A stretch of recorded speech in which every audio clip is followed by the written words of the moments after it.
One of the more important things to set up inside of your new online store are the checkout options, because this is what is going to control the overall experience of the checkout process for your prospective customers.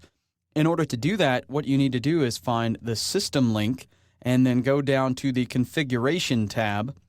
And once you're inside of the configuration tab, that should take you to a section where you're able to find general options, catalog options, customer options, and the most important here, sales options. And so if you go down into the sales options and choose checkout, this will enable you to work with the checkout options.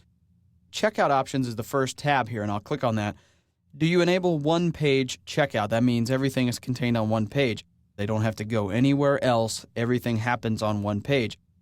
I recommend that you leave that turned to yes, because of the simple fact that everybody wants to just have a single streamlined experience, so it's really good to have this enable one-page checkout checked. Do you allow guest checkouts? Checking yes here allows guests to complete the checkout process without actually creating an account on the system. No requires that the people create an account with your store before completing the checkout process. Again, this is up to you if you want to require people to sign up for an account or if you don't. Totally up to you. In this case, I would allow guest checkout just because a lot of people don't like to create more accounts than they have to online. So allowing guest checkout really enables them to swiftly buy what they need, get in, and get out.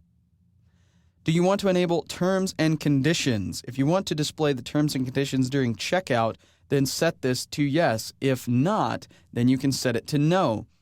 If you don't have terms and conditions, my suggestion would be to consult with a lawyer or legal professional to draw up some terms and conditions, especially if you're selling online services. That way people know exactly what they're getting and how they can use them, etc. And if you want to enable those, once you have them written, come back in and choose yes. For now, I don't have any terms or conditions, so I'm just going to say no. Once I have this done, I'm going to expand out the second column here and the shopping cart. After adding a product, do you want to redirect this person to the shopping cart? That means once I've added a product to my shopping cart, do I redirect them to the shopping cart area? If you want to do yes, choose yes. If no, choose no, and they'll remain on the page that they're on. I'm going to choose yes because I want them to go to their cart. Do you want to show the product thumbnail itself, or do you want to show a parent product thumbnail? So if you have more than one product, do you want to show the overarching image or just the individual one per product? Configurable product image, again, you can choose this. Again, totally up to you what you want to choose here.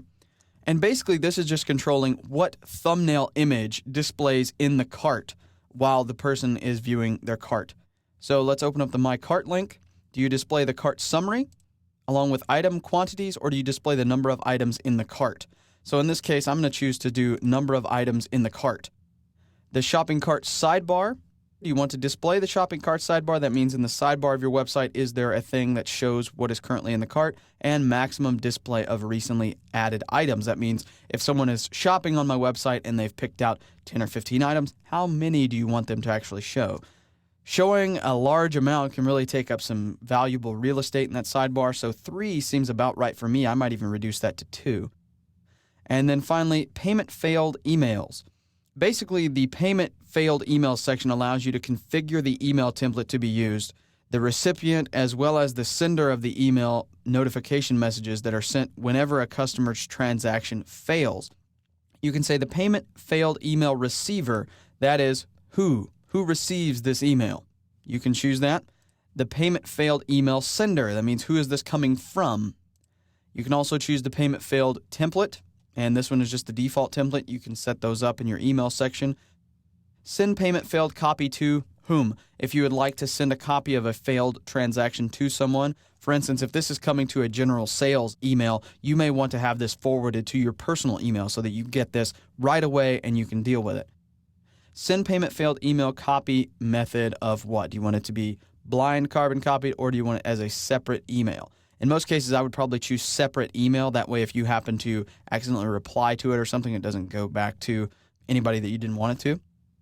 And so once you have all of these options set up, your checkout options are now completely set, and you can choose Save Config, and that will save these configurations, and now the checkout process is pretty much locked in for your store.